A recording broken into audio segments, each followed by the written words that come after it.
नाज़रीन अस्सलाम वालेकुम। सियासत टीवी के खुसूसी प्रोग्राम खबर ख्याल में आपका खैर मकदम है। मैं मोहम्मद रियाज अहमद और मेरे साथी नईम मुजाहिद। अस्सलाम वालेकुम। हमेशा की तरह आपके सामने अहम खबरें लिए हाजिर हुए हैं। नाज़रीन, जैसा कि आप जानते हैं कि हम जो खबरें आपके सामने पेश करते हैं वो कल की अखबारात की सुर्खियाँ बनती हैं।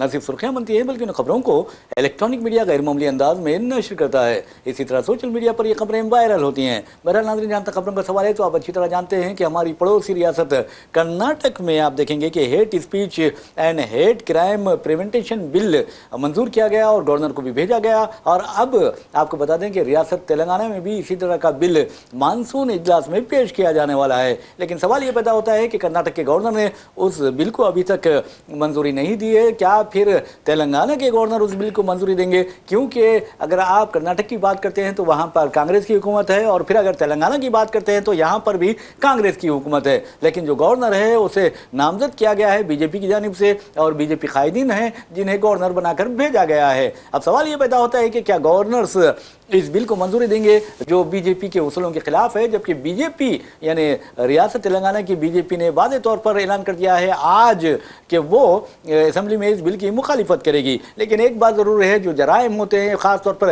हेट क्राइम्स जो होते हैं और हेट स्पीच होती है, उससे दो मज़ाहिब के या मुख्तलिफ मज़ाहिब के मानने वालों के दरमियान अदावत को फ़रोग़ मिलता है और माशरे में बेचैनी फैलती है, नफ़रत का माहौल पैदा होता है, और नफ़रत के बाज़ार में इन हालात में मोहब्बत की दुकान खोलना बहुत ज़रूरी होता है। तो बहरहाल चीफ मिनिस्टर के बारे में हम आपको बता दें कि उन्होंने चीफ मिनिस्टर ने केसीआर को भी तनकीद का निशाना बनाया। और आपको ये बताते हैं कि चीफ मिनिस्टर रेवंत रेड्डी ने क्रिसमस सेलिब्रेशन के दौरान इस बात का ऐलान किया था हफ्ते के दिन के हम इस तरह का कानून बनाएंगे, और उन्होंने ये भी कहा था कि मुसलमानों और ईसाइयों के लिए कब्रस्तानों की जो अराजियात है वो कब्रस्तानों के लिए ज़मीन भी फराहम की जाएगी, लेकिन आबादी से कुछ दूर होगी। इस तरह की बात उन्होंने कही थी। लेकिन तेलंगाना बीजेपी के जो सदर है रामचंद्र राव, उन्होंने आज कहा है कि हम इस बिल की मुखालिफत करेंगे। तो हम चलते हैं नईम मुजाहिद की तरफ और पूछते हैं कि हेट स्पीच और हेट क्राइम का जिस अंदाज में इर्तिकाब किया जा रहा है, रामचंद्र राव या बीजेपी कहती है कि हमारे वर्कर्स और लीडरों को हिरासा व परेशान करने के लिए ये बिल बनाए जा रहे हैं, तो फिर हिंदुस्तान में जो बीजेपी कायदीन नफरत अंगेज बयानात देते हैं तो वो क्या है फिर? नहीं, देखिए रियाज साहब, आपने जो कहा कि वो इतराज़ कर रहे हैं कि उनकी पार्टी को निशाना बनाने के लिए क्या जा रहा है। हाँ, तो जो भी इस तरह की बातें करेगा, हेट स्पीचेस करेगा, उसके लिए वो कानून लागू होगा। अगर बीजेपी के कायदीन को लग रहा है कि वो इस तरह की बातें कर रहे हैं तो शायद फिर उनके लिए लगेगा वो। आप देखेंगे कि यानी तस्लीम कर रहे हैं वो, तस्लीम कर रहे हैं। आप ये देख लीजिए कि जितने भी हेट स्पीचेस है और उसके खिलाफ मुकदमात है, उसकी पूरे हिंदुस्तान में फहरिस्त निकाल के देख लीजिए, उसमें बीजेपी के कायदीन की तादाद की अक्सरियत है। जी हाँ जी। देखिए, कोई भी मज़हब से ताल्लुक़ रखना हो, कोई भी तबके से ताल्लुक़ रखता हो, अगर किसी मजहबी मामलात में मदाखलत करता है या उसके हसास मसाइल को छेड़ने की कोशिश करता है या मजहबी जज्बात भड़काने की कोशिश करता है, तो ऐसे लोगों के खिलाफ कार्रवाई करनी चाहिए। कानून भी है इसका, दस्तूर भी है आपके पास। लेकिन आपको ये अंदाज़ा हो गया है कि सिर्फ मुल्क में फ़िरका परस्ती का जहर उगलने से ही लोगों के वोट मिलेंगे, बीजेपी उसको हथियार बना के इस्तेमाल कर रही है। अब उसको लग रहा है कि तेलंगाना और कर्नाटक में कांग्रेस की हुकूमत है, मुल्क के दीगर रियासतों में इसकी हुकूमत है, वहाँ तो ये बिल नहीं आएगा, यहाँ पर ये बिल आएगा। जिस तरह से आपने कहा कि कर्नाटक के गवर्नर ने अभी तक इसकी मंजूरी नहीं दी है। जी हाँ। तो मैं ये कहना चाहता हूँ कि गवर्नर्स की जिम्मेदारी होती है कानून साज असम्बली और कौंसल में जो अवामी मुंतखब नुमाइंदे होते हैं, अगर कोई कानून साजी करते हैं तो उसकी मंजूरी देना गवर्नर की जिम्मेदारी है। जी हाँ। लेकिन अगर गवर्नर मंजूरी नहीं देते हैं, अब जिस तरह हम देख रहे हैं कि मुल्क के मुख्तलिफ रियासतों में RSS की ज़हनियत रखने वालों को गवर्नर बनाया गया है या बीजेपी कायदीन को गवर्नर बनाया गया है। मैं ये नहीं कह रहा हूँ कि इससे पहले की हुकूमतें भी सियासी करती थी, बल्कि अभी भी किए जा रहे हैं, लेकिन पहले इस तरह के क़वानीन की कभी कोई मुखालिफत नहीं होती थी। रियाज साहब, आप बताइए कि आपने कहा कि रामचंद्र राव ने कहा कि हम इसकी मुखालिफत करेंगे। जी हाँ, ठीक है, आप मुखालिफत कर लीजिए। आपके असम्बली में 119 असम्बली में रुकनी असम्बली में सिर्फ आपके 8 अरकान असम्बली है, जिसमें से एक रुकन असम्बली आपका इस्तीफ़ा दे चुका है, लेकिन वो ज़रूर इस बिल की आप मुखालिफत करेंगे तो उसके आपके हक़ में उन्हें तायद करेगा। लेकिन 8 लोगों की मुखालिफत के बावजूद ये बिल नहीं रुकेगा। हाँ, रही बात इसकी कि क्या गवर्नर इसको मंजूरी देगा या नहीं देगा, ये बात भी अहम है। बहरहाल नाज़रीन, आपको मैं समझता हूँ कि इस तरह जो कायदीन होते हैं जो हेट स्पीच जी जी बीजेपी की मुख्तलिफ रियासतों में जी हाँ UCCR का बिल जी हाँ मंजूर किया गया, जी हाँ, जायद बच्चे पैदा नहीं करने का बिल मंजूर किया गया, ज़्यादा शादियाँ नहीं करने का भी नए का पैदा किया गया। इस तरह के बिलों को गवर्नर मंजूरी दे रहा है, हाँ जबकि दस्तूरी हक है, जी हाँ लेकिन उसको आज़ादी दे रहा है। लेकिन जहाँ पर जब एक ऐसी हेट स्पीच जिससे फिरका वाराना फसादात हो सकते हैं, कई लोगों की जाने जा सकती हैं, लोगों का कारोबार मुतासर हो सकता है, कर्फ्यू लग सकता है, ऐसे इसलिए कानून इसकी रोकथाम के लिए कानून बनाया जा रहा है, तो इसकी रोकथाम कर इसको बीजेपी मुखालिफत कर रही है। तो उसका अंदाज़ा यही होता है कि बीजेपी चाहती है कि उस तरह के बयान दें और बयान से लोगों को उलझाएं और अपना सियासी उल्लू सीधा करें, इसलिए वो इसकी मुखालिफत कर रही है। मैं समझता हूँ कि किसी को इसकी मुखालिफत नहीं करनी चाहिए। एक बात है नहीं मुझे साहब, क्योंकि बहैसियत साफ़ी हमें बहुत ही निडर होना चाहिए, बेबाक होना चाहिए, इंसाफ पसंद होना चाहिए और किसी के साथ तासुब जानिबदारी नहीं बरतना चाहिए, ये हमारा उसूल है। लेकिन एक बात ज़रूर है कि अगर आप देखें कि गवर्नर उसको मंजूरी नहीं देते तो ये उनके अपने ज़मीर पर मुनहसर है। लेकिन एक बात ज़रूर है, जो अगर हेट स्पीच करता है यानी इश्तियाल अंगेज़ बयान जारी करता है, इश्तियाल अंगेज़ पोस्ट जारी करता है या वायरल कर देता है, तो समझिए कि उसे लात मारकर मैं समझता हूँ कि जेल के सलाखों के पीछे ढकेलना होगा। और चाहे वो कोई भी बड़ा शख्स क्यों ना हो, चाहे वो MLA हो, MP हो और कोई हो, तुरमखा हो, कोई भी पार्टी का हो, जी हाँ बिल्कुल, बीजेपी हो या मजलिस हो या फिर और कोई जमात हो, कांग्रेस हो या फिर दूसरी जमातें जो BRS हो, जो भी मजहबी जज्बात को भड़काने की कोशिश करता है, इसके खिलाफ सख्त कार्रवाई होनी चाहिए। बिल्कुल बिल्कुल। और देखिए सुप्रीम कोर्ट ने ना सिर्फ हुकूमत की जानिब से बल्कि पार्टियों की जानिब से भी होनी चाहिए। लेकिन हम देख रहे हैं कि ऐसे हिट स्पीचेस देने वालों की बीजेपी हौसला अफजाई कर रही है, उनकी पीठ थपथपा रही है।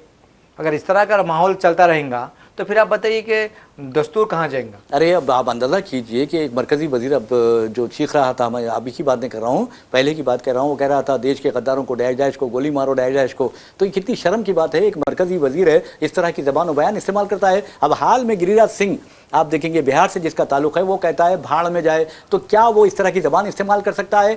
अरे मेरे भाई, ये हिंदुस्तान है, सुप्रीम कोर्ट ने वादे तौर पर कहा है कि अगर कोई इश्तियाल अंगेज़ी करता है तो उसे उसके खिलाफ कार्रवाई की जानी चाहिए। तो बीजेपी हुकूमतों में कितनों के खिलाफ कार्रवाई की गई है? अगर की गई है तो सिर्फ मुसलमानों के खिलाफ कार्रवाई की गई। देखिए, एक बुरका का मसला हाँ, लोग इसकी मुखालिफत कर रहे थे। मैं जानता हूँ कि कई सेकुलर हिंदू भाई भी इसकी मुखालिफत करे, जी हाँ, लेकिन कई ऐसे कट्टर पसंद लोग हैं वो अक़दाम की सताइश कर रहे थे। ताजुबा सुन के कितनी अफसोस की बात है। देखिए वो बेचारी बीजेपी के एक तर्जुमान है, वो कहती है कि अशोक गहलोत ने किसी खातून का घूंघट उठाया था और जब उसके खिलाफ आपने एहतजाज क्यों नहीं किया? नहीं, देखिए और एक बात है, मुसलमानों के खिलाफ नकाब को हटाया गया है, मुसलमान प्रोटेस्ट कर रहे हैं। हाँ। अगर किसी हिंदू खातून का अगर पल्लू हटाया गया था तो फिर हिंदू जब खामोश क्यों थे? जी हाँ, जब बीजेपी खामोश क्यों थी? बीजेपी खामोश क्यों थी और ये हिंदू खामोश क्यों थे? क्यों उनमें शऊर बेदार नहीं है जिस तरह मुसलमानों में है? जी हाँ, वो लोग खामोश क्यों थे बताइए आप? जी जी, ये तो गलत बात है ना, ये कि अगर हम अब जब वो खामोश बैठ गए थे आपके को पुकारा कर रहे हैं। अरे आप अंदाज़ा कीजिए नहीं मजा साहब, इंसाफ देखिए, ज़िंदगी जो होती है, चाहे इंसान की ज़िंदगी अमीर हो या गरीब हो, दलित हो या ब्राह्मण हो, सबकी ज़िंदगी एक ही होती है। आप अंदाज़ा कीजिए, कहीं ब्राह्मण के जिस्म में कोई दूसरा खून नहीं रहता और दलित के जिस्म में कोई अलग रंग का खून नहीं रहता।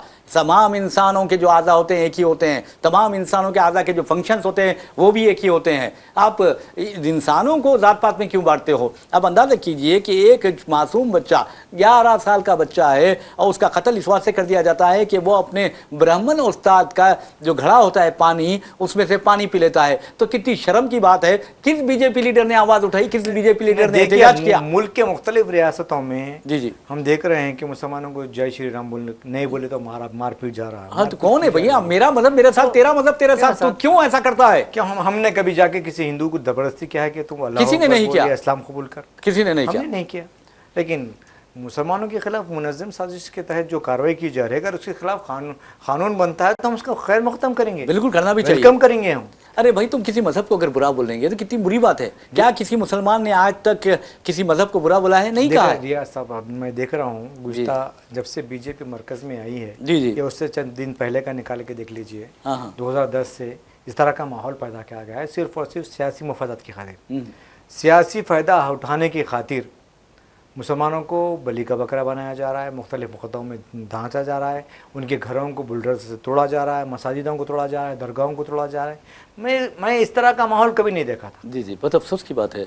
बहरहाल आने वाली जो नस्ल है उसके लिए और बहुत परेशानी। ताज्जुब की बात यह है कि आरएसएस के सरबराह करें कि हिंदू मुल्क है। हाँ जी जी जी, अजीब व गरीब बातें करते हैं बेचारे। और उन्होंने आरएसएस के जो शाखाएं हैं और वहाँ पर जो लाठियाँ सिखाई जाती हैं, हथियार चलाना सिखाई जाती है, उसकी भी मुदाफ़ियत की और कहा कि ये तो सीखना चाहिए। अगर ये सीखना चाहिए तो फिर दूसरे लोग अगर सिखा रहे हैं तो आपको इतराज़ क्यों होता है, आपको डर क्यों होता है, आपके पेट में दर्द क्यों होता है, आपको मोशन शुरू क्यों हो जाते हैं, ये सवाल पैदा होता है। बिल्कुल आपने सच कहा। फिर क्या है? अगर कोई और दूसरी तंजीम या ईसाई या मुस्लिम तंजीम दी जाती है तो ये कहा जाता है कि वहाँ पर दहशतगर्दी की अब अंदाजा ट्रेनिंग दी जा कीजिए, रही है। पॉपुलर फ्रंट ऑफ इंडिया पर पाबंदी आयद कर दिए और ये इल्जाम आयद किया जा रहा है पॉपुलर फ्रंट ऑफ इंडिया पे वो हिंदुस्तान के खिलाफ काम कर रही है। उसने ये कहा था, ये मंसूबा बनाया था कि अगर पाकिस्तान दिल्ली शुमाली हिंद पर हमला करता है तो जनूबी हिंद पर जो है हम हमला कर देंगे। ये अजीब व गरीब बात है। और एक बात बता दूं आपको, मैं जब यूपीए की हुकूमत थी हिंदू दहशतगर्द का नाम लिया गया था। होम मिनिस्टर उस वक्त होम मिनिस्टर मुतमद्दे दाखिला ने लिया था। 10 ऐसे लोगों के बदाम बताए दहशतगर्दों के जिनका ताल्लुक उन्होंने बताया था कि आरएसएस से। ना उनके आरएसएस पे कोई पाबंदी लगी, ना उनके तंजीमों पे कोई पाबंदी लगी, ना उनके खिलाफ कोई मुकदमे दर्ज हुए, ना उनके खिलाफ उनको कोई जेल हुई। और आपको याद होगा नईम वजह साहब, दिलचस्पी की बात यह है कि जिन मोहतमद खारजा उस वक्त थे उन्होंने जो इल्ज़ाम लगाया था, मोहतमद दाखिला सॉरी, उन्होंने बाद में वो बीजेपी में शामिल हुए, बीजेपी के मरकजी वजीर भी बने। देखिए चिदम्बरम ने भी लगाया था। जी हाँ, चिदम्बरम ने भी लगाया था। उन्होंने हिंदुत्व दहशतगर्दी कहा था। हाँ, हिंदुत्व दहशतगर्दी कहा था, जाफरानी दहशतगर्दी कहा था। साबिक़ वज़ीर दाखिला थे जिनका महाराष्ट्र से ताल्लुक था, शिंदे ने भी कहा। हाँ जी जी, इवन दिग्विजय सिंह ने भी कहा है। जी जी, देखिए तो बहरहाल नाज़रीन, ये तो बहुत बुरी बात है, किसी के खिलाफ आप काम करते हैं। आप अंदाज़ा कीजिए कि हिंदुस्तान को कई एक मसाइल का सामना है, जैसा कि बेरोज़गारी का सामना है, मिसाल के तौर पर महंगाई का सामना है, गुर्बत का सामना है, कई बीमारियों का सामना है। सबसे बड़ी बीमारी तो तालीमी पसमानदगी है, फ़िरका परस्ती, तालीमी पसमानदगी का सामना है। और हद तो ये है कि मेडिकल फैसिलिटीज़ नहीं मिल रहे हैं और डॉक्टर्स की कमी है। इसके अलावा आपको बता दूं कि जिस अंदाज में अगर सरकारी स्कूलों की बात करते हैं वहाँ की भी हालात ख़राब है, लेकिन जहाँ तक फ़िरका परस्ती की बीमारी का सवाल है, ऐसा लगता है कि पूरी वबा फैल गई है फ़िरका परस्ती की। और इन हालात में आपको बता दूं कि सबसे बड़ा मसला ये है कि मोदी जब इख्तिदार में आए उससे 1 साल बाद भी हिंदुस्तान का जो खर्च था, यानी एक्सटर्नल डेट जो था, बैरूनी खर्च था, वो 29 लाख करोड़ का खर्च था, यानी 30 लाख करोड़ के करीब का खर्च था। और आज क्या हाल है, 2025 मार्च तक की बात बता रहा हूँ। अब मार्च, जनवरी, फरवरी, मार्च 3 महीने, यानी नए साल के 3 महीने, यानी 2025 के। और आज देखेंगे तो आप अंदाज़ा कीजिए कि ये साल ख़त्म होने आ रहा है, तो इसमें 9 महीने हो चुके हैं। यानी बात के तो जाओ वो नहीं आए आदाद-ओ-शुमार, 9 महीने पहले के जो आदाद-ओ-शुमार है उसके मुताबिक 60 लाख करोड़ से ज़ायद का खर्च हिंदुस्तान में ऊपर हो गया है। अच्छा, मैं तो थोड़ा पीछे जाऊँगा। हाँ, मुल्क की आज़ादी के कितने साल मुकम्मल हो रहे हैं? अब 77 साल जी, 77 ईयर्स हो रहे हैं। और हिंदुस्तान पे कितने वज़ीर आज़म ने? तकरीबन 14-15 वज़ीर आज़म ने किया था। ये 2014 से वज़ीर आज़म है जी। 2014 तक के जितने भी प्राइम मिनिस्टर्स थे उन्होंने तकरीबन 30 लाख करोड़ रुपए का 75 साल में 65 साल में खर्च लिया था। जी जी जी, 30 लाख करोड़, बिल्कुल सही, 30 लाख लिया था। लेकिन ये जो हमारे जो वज़ीर आज़म है उन्होंने 10 साल के दौरान 30 लाख करोड़ का खर्च ले लिया। क्या है अंदाजा, रिकॉर्ड कायम कर दिए। और वज़ीर आज़म, और ये बताइए कि उस वक्त के तमाम वज़ीर आज़म हिंदुस्तान की आज़ादी से लेकर अब तक कई इलाकों में बिजली बरखी के तार सहूलतें फराहम की, गरीब लोगों को मकानात फराहम किए, बड़े बड़े इंडस्ट्रीज काम किए, पब्लिक सेक्टर्स कायम किए, लोगों को रोजगार फराहम किया, तालीमी इदारे कायम किए, हर चीज़ दिए, सड़कों को जाल बिछा दिया, ट्रेन, हवाई जहाज, सब कुछ दिया। अब आप बताइए 10 साल के दौरान कितनी नई कंपनियां कायम की गई, कितने लोगों को रोजगार दिया गया? या फिर ये भी बता दीजिए, व्हाइट पेपर जारी कर दीजिए कि ये 10 साल के दौरान कितनी कंपनियां बनी हुई हैं, कितने लोग रोजगार से महरूम हुए हैं, और जो खर्च लिया गया है उसका कहाँ इस्तेमाल हुआ है और उससे क्या फ़ायदा हुआ है, इसी तो बताना चाहिए। अब यकीन मानिए कर्ज लेने के मामले में मैं समझता हूं कि वज़ीर-ए-आज़म नरेंद्र मोदी ने तमाम वज़ीर-ए-आज़म का रिकॉर्ड तोड़ दिया है और हमारे वज़ीर-ए-आज़म रिकॉर्ड तोड़ने में माहिर है। इसके अलावा आपको बता दूं कि आपने कहा कि हमने क्या किया है, तो आपको बता दूं कि जो कोयला का शोबा है, कोयले की कानकनी है, वो हमने बेच दी है। कितना बड़ा कारनामा है, तमाम पब्लिक सेक्टर्स को प्राइवेटाइजेशन कर दिया, कितना बड़ा कारनामा है। ये कारनामा नहीं है तो और क्या है। और इसके अलावा आप देखेंगे कि जो खामियाने का अमल शुरू किया गया है, एयरपोर्ट्स बेच दिए गए हैं, पोर्ट्स बंद बंदरगाहें बेच दिए गए हैं। कितना बड़ा कारनामा है हमारे वज़ीर आज़म कई नरेंद्र मोदी कंपनियों का। को खान के शोबों के हवाले किया गया है। बिल्कुल, और आप देखिए कई ऐसे कंपनियां हैं जहां पर जैसा हवाई जहाज वगैरह है, जी हाँ। उसकी दुरुस्ती का वगैरह का काम जो होता था गवर्नमेंट सेक्टर में होता था। अरे अब तो देखिए, अब जो अपने दोस्त जी, को जी, अपने जी। दोस्त के हवाले कर दिया गया है वो, ताकि जी। उन्हें फायदा पहुंचाया जाए। अरे अब तो हाल ये है, अरावली जो हिल्स का है, अब मामला शिद्दत इख्तियार करता जा रहा है। 92% जो अरावली के जंगलात है उसे काटने की बात की जा रही है, ऑक्सीजन का जो जरिया था उसे खत्म करने की बात की जा रही है। तो ये कितना बड़ा कारनामा है। नहीं, बिल्कुल आपने सही कहा। देखिए, हम तरक्की के खिलाफ नहीं हैं, जी जी तरक्की चाहते हैं, लेकिन तरक्की ऐसी नहीं होनी चाहिए जो लोगों के बुनियादी जरूरियात कुर्बानियों की वजह जी, से जी। बने। बल्कि देखिए, आप बुनियादी सहूलतें फराहम कीजिए, तरक्की कीजिए, सब कुछ कीजिए, लेकिन इस बात का ख्याल रखिए कि लोगों को कोई नुकसान नहीं होना अरे चाहिए। आप कान का नहीं कर रहे हैं, वहाँ अडानी को वो दे रहे हैं, कंट्रैक्ट देने की कोशिश कर रहे हैं, वहाँ पर आप कुछ तफरीही मुकामात बनाइए। आप देखिए, अब बाकी क्या रह गया है, हर चीज़ अडानी अंबानी के। जी हाँ, सिर्फ दो लोगों के पास ही है। आप देखिए, कोई सेक्टर में जाए अडानी दिखाई देगा, कोई सेक्टर में जाए अंबानी दिखाई देगा। हद तो यह है कि अगर पानी के गिलास या पानी का बॉटल भी अगर आप देखेंगे तो वहां पर अडानी और अंबानी की तस्वीर नजर आएगी। बिल्कुल पेट्रोल पंप पे जाइए, वज़ीर आज़म दिखाई देंगे। बिल्कुल सही कहा। अरे तेल, या अंदाजा कीजिए, तेल की जो कीमतें इंटरनेशनल लेवल पर है, मनमोहन सिंह के दौरे हुकूमत में इससे कहीं ज्यादा थी। उसके बावजूद मनमोहन सिंह ने, आपको बता दूं कि सिर्फ 65 रुपए 64 रुपए फी लीटर पेट्रोल उनकी हुकूमत में दिया जाता था। बिल्कुल सच कहा। और वज़ीर आज़म ने कहा था कि हम आएंगे तो ये पेट्रोल की, डीजल की कीमतें कम कर देंगे, और उन्होंने कम करके दिखा दिया। कितना बड़ा रिकॉर्ड कायम किया, 115 रुपए 110 रुपए फी लीटर पेट्रोल हो गया है। देखिए, जबकि खाम तेल की कीमत जब ज्यादा आप कम है, जी हाँ, उसके बावजूद भी पेट्रोल की कीमतें और डीजल की कीमतें ज़्यादा है।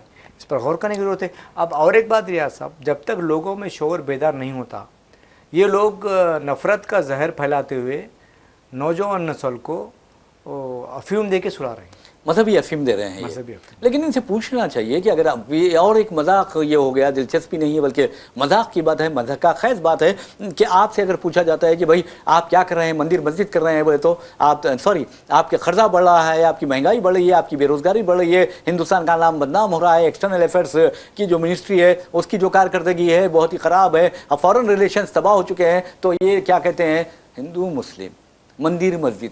अरे मेरे भाई, हिंदुस्तान को ये जरूरत नहीं है। और ज़्यादा भी अगर सवाल पार्लियामेंट में उठाए गए हाँ। तो अपोजिशन के खिलाफ ईडी के, सीबीआई के मुकदमे दर्ज किए जी जी जी जी, जिसकी जिंदा मिसाल राहुल गांधी और सोनिया गांधी है। बिल्कुल नेशनल हेराल्ड केस में फंसाने की कोशिश की जा रही है, लेकिन वहाँ उनकी दरख्वास्त जो है हुकूमत की वो रद्द कर दी गई है। कर दी, लेकिन बताइए उसको सुप्रीम को हाई कोर्ट में चैलेंज किया गया है। जी जी जी हाई कोर्ट उसको एक्सेप्ट कर लिया है और फिर से दोबारा सोनिया गांधी और राहुल गांधी को नोटिस जारी की गई। जी जी जी, ये दबाव डाल के काम किया जा रहा है। जी जी। तहकीकाती जो एजेंसियां हैं उन पर दबाव डाला जा रहा है। और आप देखिए, सुप्रीम कोर्ट के एक जज के ऊपर चप्पल फेंकी जाती है, जूता फेंका जाता है, चीफ जस्टिस के ऊपर चप्पल को से मारा जाता है, उसके खिलाफ कोई कार्रवाई नहीं होती। और क्यों मारा जाता है मालूम है आपको? बुद्धिस्ट होने की वजह से, जी, दलित होने की वजह से। जी, कितनी शर्म की बात है। लेकिन बताओ, उनके खिलाफ कोई कार्रवाई नहीं होती और ना ही उनके मजहब को या फिर उसको दूसरों को गाली दी जाती है। जी जी जी। अगर वही काम कोई अगर मुसलमान या फिर कोई और अखिलियत करता तो उसके खिलाफ तो पूरा महाज खोल दिया जाता। अरे अगर दूसरे मजहब का होता तो यकीन मानिए, अगर उन्हें सनातन धर्म जिंदाबाद का नारा नहीं लगाता तो उसको भून दिया जाता गोलियों से। बिल्कुल सही कहा। हाँ, इस तरह का तासुब, इस तरह की जानिबदारी, इस तरह का इम्तियाज अगर करेंगे तो हिंदुस्तान कहाँ तरक्की करेगा, ये सोचने वाली बात है। हमारे वज़ीर आज़म भी सोचे, वज़ीर दाखिला भी सोचे, और जितने मरकजी वज़रा है ये भी सोचे। इश्तियाल अंगेजी जो की जाती है, दूसरे मज़ाहिब को के बारे में बुरा कहा जाता है, मुसलमानों के बारे में बुरा कहा जाता है, तो इसका मतलब ये हो रहा है कि तुम हिंदुस्तान के बारे में बुरा कह रहे हो। बिल्कुल सच कहा आपने। देखिए, यहाँ पर सिर्फ सियासी फ़ायदे को नहीं देखना है, मुल्क के मफादात का ख्याल रखना है। जी जी। अगर आप मुल्क में अमन व अमान नहीं रहेगा तो मुल्क तरक्की नहीं करेगा, और अगर मुल्क में आपको सरमायाकारी लाना है तो आपका माहौल, लॉ एंड ऑर्डर को आपको मेंटेन करना पड़ेगा। जी जी। लेकिन यहाँ के बीजेपी जो कायदीन हैं उनको पता चल गया है कि जब भी हमको कोई तरक्याती काम करने की ज़रूरत नहीं है, अवाम को बेवकूफ़ बनाओ, अवाम को बेवकूफ़ बनाओ, या फिर हिंदू मुस्लिम का नारा दो, या फिर कांग्रेस को कुछ बोलना है तो नेहरू को गाली दो। अरे आपको बता दूं, नेहरू ने जितने दिन जेल में रहा था आप उतने दिन वो प्राइम मिनिस्टर रहे हैं। जी हाँ जी हाँ, ये बात भी लेकिन आप बात करें कि नेहरू की गलत पॉलिसियाँ, इस तरह की बात करते हैं। आपकी क्या पॉलिसियाँ हैं, इस तरह ये तो पेश करिए आप। जी जी जी, ये बोलना चाहिए। आपकी पॉलिसियाँ क्या है? आप देखिए मुसलमानों को यानी नुकसान पहुंचाना ये पॉलिसी बना ली गई है, जबकि मोहन भागवत कह रहे हैं कि इस तरह के जो हथियार चलाना, लाठी चलाना, अगर आप सीख रहे हैं तो क्या दूसरों को सीखने का हक नहीं है? बिल्कुल होना क्या चाहिए। है, हिंदुस्तान का दस्तूर सबके लिए एक है, कानून एक के लिए है, फिर आरएसएस के लिए अलग और मुसलमानों के लिए अलग, ये कहाँ का कानून है? बिल्कुल ऐसी होना चाहिए रियाज साहब, आपने बिल्कुल सच कहा है कि जब दस्तूर ने सब तमाम तबक़ात को समझ के मसावत का हुकूक दिए हैं तो सबके लिए एक ही हुकूक होना चाहिए। किसी और के लिए एक अलग कानून, दूसरों के लिए अलग कानून, ये गलत बात। अरे भाई, आपको लाठी सिखाने का मतलब क्या है? क्या हिंदुस्तान में फौज नहीं है, हिंदुस्तान में पुलिस नहीं है, हिंदुस्तान में कानून नहीं है? आप लाठी क्यों सिखा रहे हैं? आप हथियार चलाना क्यों सिखा रहे हैं? देखिए और एक बात है मैं बता रहा हूं आपको, अब हमारी जो पुलिस और कानून साजी के जो इदारे हैं वो दबाव में काम कर रहे हैं। जी जी जी। अगर वो कुछ अपनी तरफ से कार्रवाई भी करते हैं तो उनके खिलाफ कार्रवाई हो जाए। अरे करकरे देखिए, आप हु किल्ड करकरे, आपने किताब भी पढ़ी होगी, और आपको यही बता दूं कि करकरे एक बेइंतहाई दयानतदार और इंसाफ पसंद ऑफिसर थे, हम उन्हें सलाम करते हैं, हालांकि वो अब इस दुनिया में नहीं रहे, लेकिन उनकी बीवी का क्या हाल किया गया? गुजरात के एक IPS ऑफिसर जेल में है, संजीव भट्ट, उम्र कैद की सजा सुनाई गई है उन्हें। क्यों सुनाई गई है? इसलिए सुनाई गई कि उन्होंने कहा था कि गुजरात कत्लेआम में मोदी का हाथ है। देखिए उन्होंने किसी जज पे चप्पल नहीं मारी थी, नहीं मारी थी, बिल्कुल। उन्होंने उन लोगों के मुंह पे चप्पल मारी थी जिन्होंने बेकसूर इंसानों का कत्ल किया था। जी हाँ बिल्कुल सच कहा आपने। जी जी, कानून की चप्पल मारी थी उन्होंने, दस्तूर की चप्पल मारी थी उन्होंने, तो जमहूरियत की चप्पल मारी थी उन्होंने। जी, इस तरह के दबाव डाल के लोगों को सच बोलने से रोका जा रहा है। जी जी, और चीख चीख के झूठ को सच बताने की कोशिश। कितनी अफसोस की बात यह है, अगर आप चीखेंगे तो सिर्फ सच्चाई के लिए चीखिए, हक के लिए चीखिए, तो तब कहीं आवाजें जाएगी उन तक। तो बहरहाल नाज़रीन, एक और खबर की जानिब चलते हैं। उस खबर का ताल्लुक बताते हैं कि हिंदुस्तान में ऐसे हज़ारों H1B वीज़ा होल्डर्स हैं जो हिंदुस्तान वापस हुए थे और वहाँ अब हिंदुस्तान में वो फंस गए हैं, क्योंकि अमेरिका में जो सीज़न है वो फेस्टिवल सीज़न है। इसके अलावा अमेरिका की जो पॉलिसी है, यानी आप देखेंगे कि सोशल मीडिया वेटिंग पॉलिसी जो है, उसकी वजह से H1B वीज़ा के जो होल्डर्स हैं वो यहाँ पर रुकना पड़ रहा है उन्हें। और क्योंकि वो हिंदुस्तान आए थे ताकि अपने वर्क परमिट को रिन्यू कराएं, लेकिन अब वो हिंदुस्तान में फंस गए हैं। देखिए अमेरिका तो चाहता है कि वो वहाँ से जो लोग हैं उनको ज़्यादा से ज़्यादा बाहर निकाल दे। जी जी, वो एक हिकमत अमली पे पहले से काम कर रहा है, ऐलान भी कर चुका है वो। जी, जैसे ये लोग यहाँ और हिंदुस्तान पर पहुँचे, उन्हें मौका मिल गया उसका, और वो उसको अब उनको परमिट देने से इनकार कर दिया जा रहा है। जी, जी। ये अमेरिका की पॉलिसी है, इसको हम समझनी चाहिए। हमको अमेरिका नहीं पाल रहा है, अमेरिका को हम पाल रहे हैं। जी हाँ, जी हाँ। हम जिस अंदाज में हमारे बच्चे जाके पढ़ रहे हैं, लाखों रुपए खर्च कर रहे हैं वहाँ पर।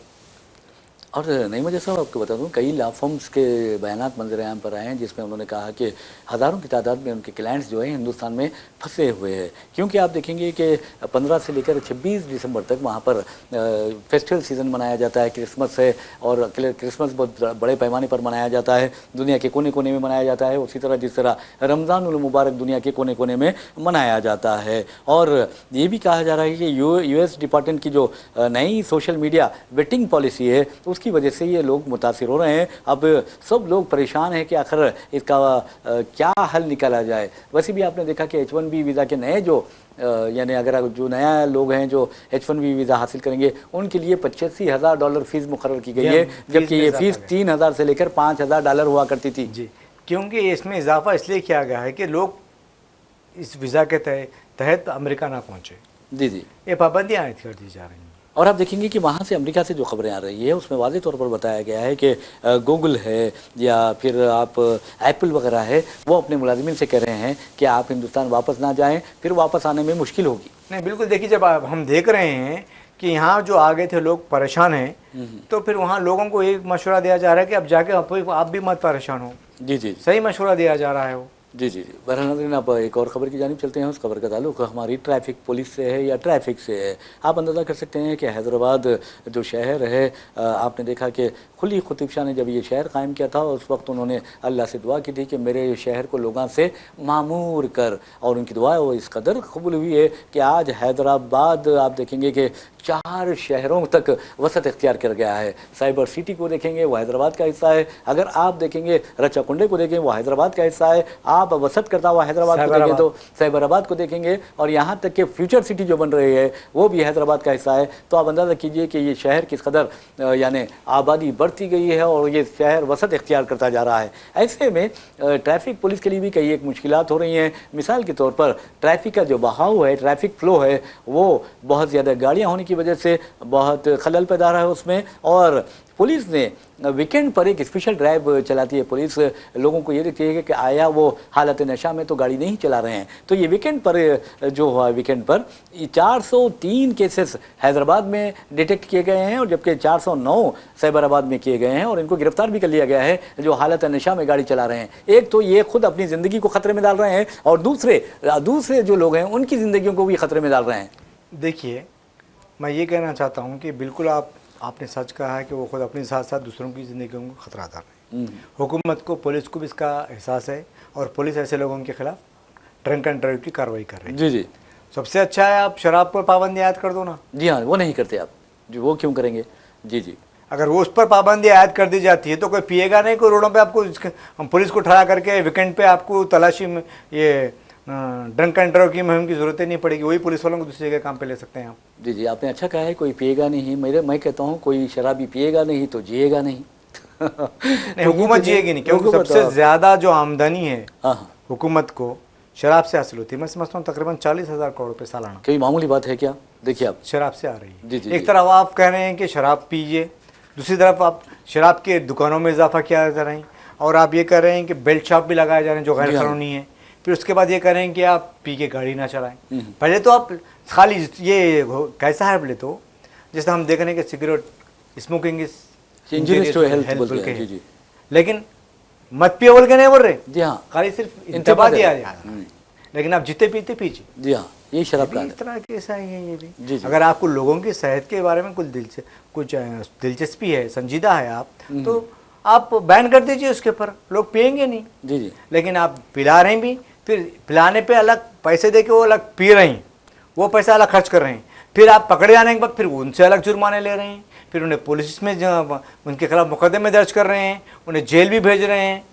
ये तो जुल्म है। मैं जी जी, आप अंदाज़ा कीजिए इंतखाबात में, अब आंध्र प्रदेश जो पड़ोसी रियासत है वहाँ किस तरह के इंतखाबात हुए हैं। शराब की वजह से कामयाबी मिली, शराब की वजह से शिकस्त का सामना करना पड़ा। जी, अब मैं समझता हूँ कि इंतखाबात में शराब एक अहम इशू बन गया, यानी उनसर भी बन गया, एलिमेंट बन गया है। बिल्कुल। जी जी, जो पिलाएंगे वो पीते जाएंगे। अब अंदाज़ा कीजिए कि हमारे बार कौंसिल या हाईकोर्ट के इंतखाबात भी होने वाले 30 जनवरी को या 31 जनवरी को, 30 जनवरी को होने वाले हैं। तो आप अंदाज़ा कीजिए कि ये भी कहा जा रहा है कि शराब जो उम्मीदवार जो हैं वो शराब जी खोल कर पिलाते हैं।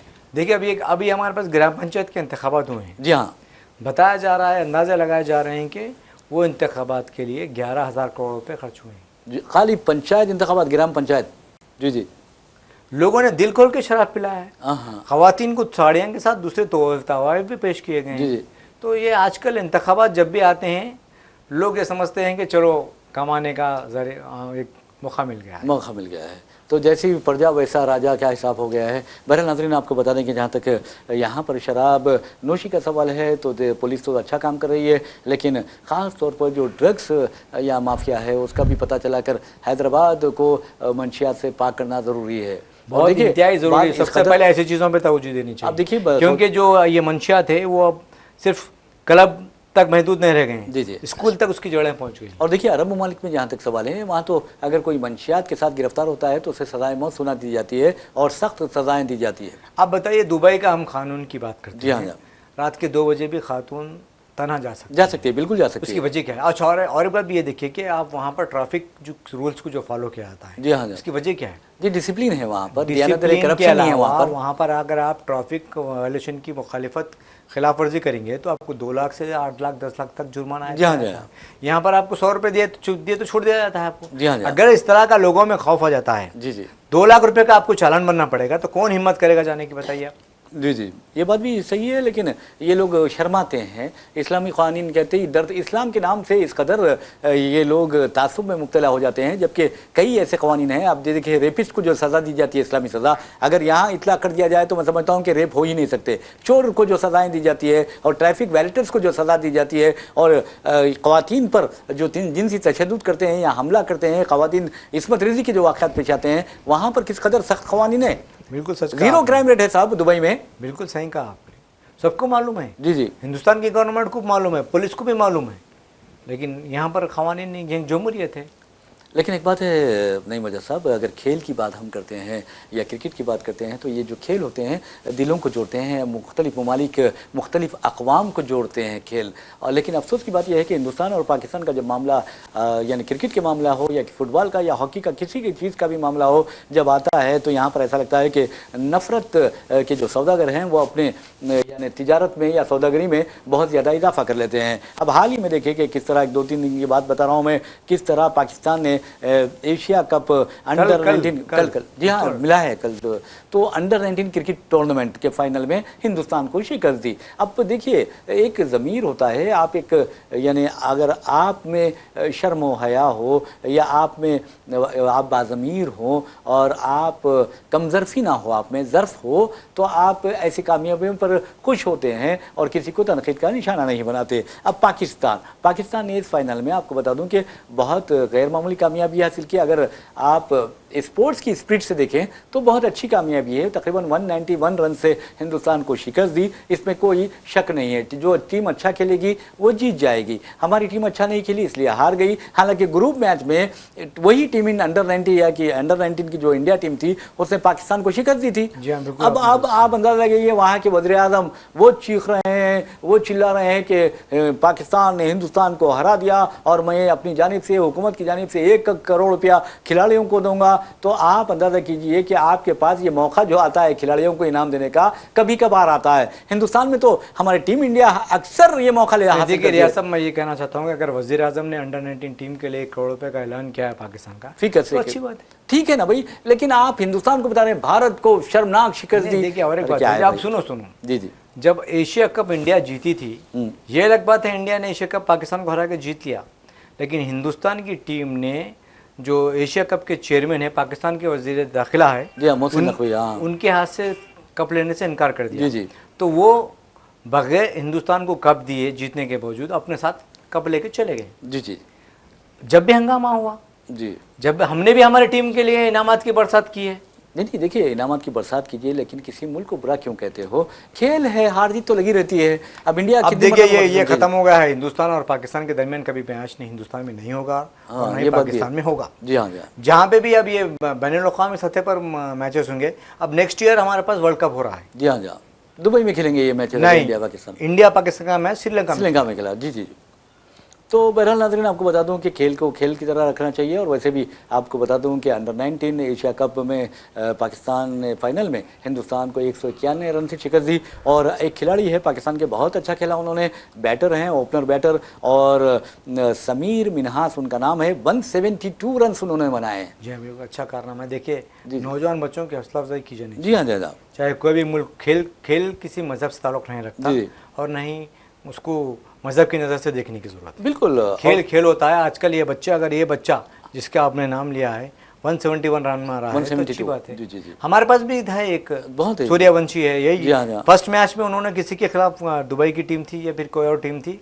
उसके खिलाफ 172 रन मारा था। और आपने देखे सूर्यवंशी सरफराज ने किस तरह का अच्छा मुजाहरा किया था। लेकिन अफसोस की बात है कि अंडर यानी T20 वर्ल्ड कप के लिए उनका या किसी इवन सिराज का भी इंतखाब अमल में नहीं लाया गया है। वैसे भी नाज़रीन आपको बता दूं कि जहां तक समीर मिन्हास का सवाल है, पाकिस्तान के ये ओपनर बैट्समैन हैं अंडर 19 के, उन्होंने 172 रन बनाए। और आपको यही बताना जरूरी है कि उन्होंने छिक्कों और चौकों की बारिश लगा दी थी। वैसे भी नाज़रीन chairman PCB Pakistan cricket board के जो चेयरमैन है मोहसिन नकवी वज़ीर दाखिला भी है, उन्होंने हर खिलाड़ी के लिए 50-50 लाख रुपए का इनाम का ऐलान किया है। हो सकता है कि हमारी हुकूमत भी जो रनर अप रहे हैं उनके लिए भी ऐलान करेगी। देखिए ऐलान जीतने वाली टीम के लिए क्या है, फातिह टीम के लिए क्या है? नहीं, मैं समझता हूँ रनर अप रहे हैं, अच्छा उनका मुजाहरा बहुत अच्छा। आप देखिए अब तक के जितने भी एशिया कप हुए हैं अंडर 19 के, 6 मरतबा हिंदुस्तान जीती है। जी जी, पाकिस्तान ये दूसरी मरतबा जीती है। जी जी, तो बहरहाल मैं समझता हूँ कि खेल में तो हार जीत लगी रहती है। एक और खबर की जानिब चलते हैं। और जहाँ तक पॉलिटिक्स का सवाल है, ये भी ऐसा लगता है कि एक खेल बन गया है और कभी खिलाड़ी इधर जाते हैं तो कभी खिलाड़ी उधर आते हैं। तो बहरहाल आया राम गया राम। और आप ये भी देखेंगे कि कल तक एक कांग्रेस के लीडर थे, फिर उसके बाद वो बीजेपी में शामिल हुए। बीजेपी के उम्मीदवार की हैसियत से मुर्शिदाबाद जो पार्लिमानी हल्का है उसके उम्मीदवार की हैसियत से मुकाबला भी किया और फिर TMC में शामिल हुए, रुकने असम्बली मुंतखब हुए। और रुकने असम्बली मुंतखब होने के बाद अब उन्होंने पार्टी से उन्हें जब मअतल किया गया तो उन्होंने अब नई पार्टी कायम कर ली है। मैं बात कर रहा हूँ हुमायूं कबीर की, जो मुर्शिदाबाद ज़िले के हल्के असम्बली भरतपुर की नुमाइंदगी करते हैं, और उन्होंने आज एक पार्टी कायम की, जनता उन्नयन पार्टी उसका नाम रखा, और कहा कि उन्हें कांग्रेस और टीएमसी जैसे तृणमूल जैसे नामों से नफरत है, इसलिए उन्होंने अपनी पार्टी का नाम जनता उन्नयन पार्टी रखा है। और आपको ये बता दूं, ये वही हुमायूं कबीर है जिन्होंने मुर्शिदाबाद के गांव में बाबरी मस्जिद तामीर करने का ऐलान किया और उसका संग बुनियाद भी रख दिया है और उसकी तामीर जारी है। और इस सिलसिले में उन्होंने अपनी पहली प्रेस कॉन्फ्रेंस में कहा कि हैदराबाद से ताल्लुक़ रखने वाले MIM के सरबराह असदुद्दीन ओवैसी ने उन्हें हैदराबाद मदऊ किया है, और MIM के साथ वो इत्तेहाद करते हुए पार्लियामेंट यानी जो मगरबी बंगाल असम्बली इंतखाबात होने वाले हैं उसमें मुकाबला करेंगे। तो आप क्या कहते हैं नईम वजीर साहब? देखिए, मैं ये कहना चाहता हूँ, मस्जिद तामीर करने पर हिंदुस्तान पर किसी को कोई इतराज़ नहीं है और ना ही कोई पाबंदी है। लेकिन जिस तरह से 6 दिसंबर की बात कर रहे थे आप, 6 दिसंबर को संग बुनियाद रखा गया है बाबरी मस्जिद का, इसके पीछे सियासी मुहरक़ात शामिल है। जी जी। अगर वो मस्जिद तामीर करना चाहते थे या उन्हें इस्लाम से कोई दिलचस्पी थी तो बाबरी मस्जिद की जगह कोई और, वही जगह पे कोई और नाम रख सकते थे। लेकिन उन्हें मालूम है कि उन्हें सियासी फ़ायदा उठाना है, क्योंकि बाबरी मस्जिद के निज़ाम से मुसलमानों में नाराज़गी है। इसके तहत उन्होंने ये काम किया है। मुझे ऐसा लगता है कि वो किसी साजिश का हिस्सा बने। मेरा अपना पर्सनली नहीं, आपका नहीं, कई लोगों का यही ख्याल है कि किसी साजिश का हिस्सा है और वोट काटू जो है उन जमातों के साथ मिलकर ये मगरबी बंगाल में बीजेपी को फ़ायदा पहुंचाएंगे, ये कहा जा रहा है। तो बहरहाल नाज़रीन, आपको बता दूं कि जहां तक भरतपुर असेंबली कॉन्स्टिट्यूंसी का सवाल है, 2011 में ममता बनर्जी ने वहां आप देखेंगे मगरबी बंगाल में कम्युनिस्टों के 34 साल इख्तिदार का खात्मा कर दिया था, और उस वक्त ये कामयाब हुए थे हुमायूं कबीर TMC के टिकट पर, और मुसलसल कामयाब भी होते रहे हैं। तो अब देखना यह है कि हुमायूं कबीर हैदराबाद का दौरा कब करते हैं और क्या मजलिस इत्तेहाद मुस्लिमीन के साथ उनका इत्तेहाद होता है, इंतखाबी मुफाहमत होती है, और क्या इस तरह के उन्होंने कुछ उम्मीदवारों के नामों का भी ऐलान कर दिया है, तो इससे क्या वो TMC के इम्कानात तो मुतासिर कर सकते हैं, बीजेपी को फ़ायदा पहुंचा सकते हैं, क्योंकि बीजेपी को तो अब इस तरह के लोगों का मैं समझता हूं कि इंतज़ार होगा। देखिए रियाज साहब, आपने कहा कि हैदराबाद कब आएंगे या नहीं आएंगे, असदुद्दीन ओवैसी उन्हें बुलाएंगे या नहीं बुलाएंगे, ये अलग बहस है। हाँ, अगर वो मजलिस से इत्तेहाद करना चाहते हैं तो इत्तेहाद के भी कोई उसूल होते हैं। जी हाँ, पहले दोनों पार्टियों के दरमियान माहदे होते हैं, कौन से हलकों पर किसको मुकाबला किया जाए इसकी बातचीत होती है। इससे पहले बातचीत होने से पहले उन्होंने अपने उम्मीदवारों का ऐलान कर दिया है, तो आप बताइए कि बातचीत की गुंजाइश कहाँ है? जी जी, ये बात भी है, लेकिन अब कुछ हलकों के लिए क्या है, मैं समझता हूँ कि वो भी एक पॉलिटिकल टैक्टिक्स है, यानी एक मकरी है या चाल है, सियासी चाल, कि भाई हम तो यहाँ तो उतार दिए हैं, आपको दूसरे हलकों दे देते हैं। देखिए, जो सामने वाली जमात होगी जो इत्तेहाद करने के लिए आपके सामने आएगी, अगर इन्होंने जिन मकामात पर, जिन असम्बली हलकों पर अपने उम्मीदवार का ऐलान किया है, वहाँ पर अपना उसका कोई असर वसूल रहता तो क्या वो नस्तें छोड़ दी क्यों नहीं? जी जी, ये बात भी है।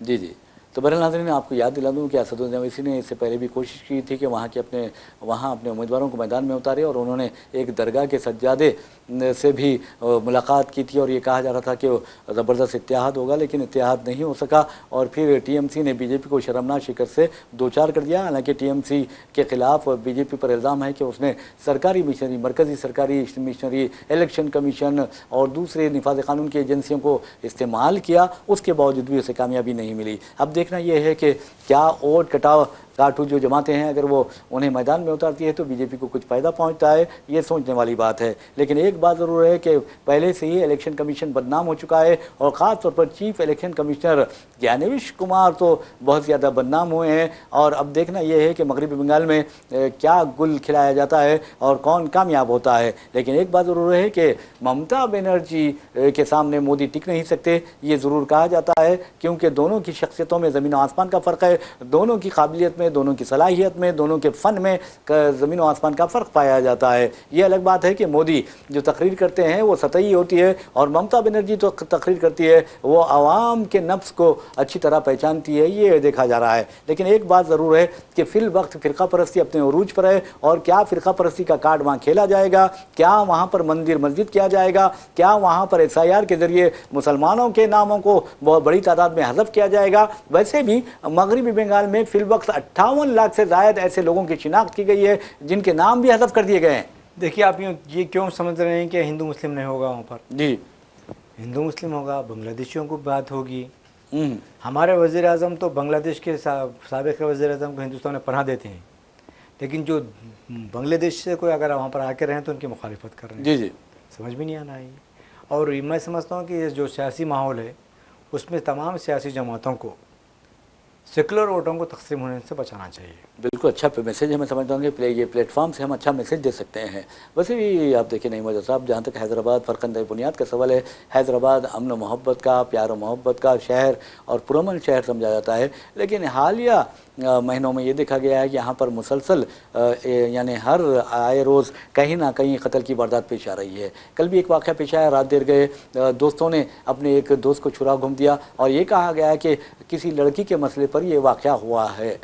देखिए मैं समझता हूँ कि ये जो हालिया 10-15 दिन में जिस तरह से 12-15 मर्डर्स हुए हैं शहर में, जी जी, तशवीश की बात है। कल केसीआर काफ़ी दिनों के बाद बाहर आए, उन्होंने भी इस पर तशवीश का इज़हार किया है।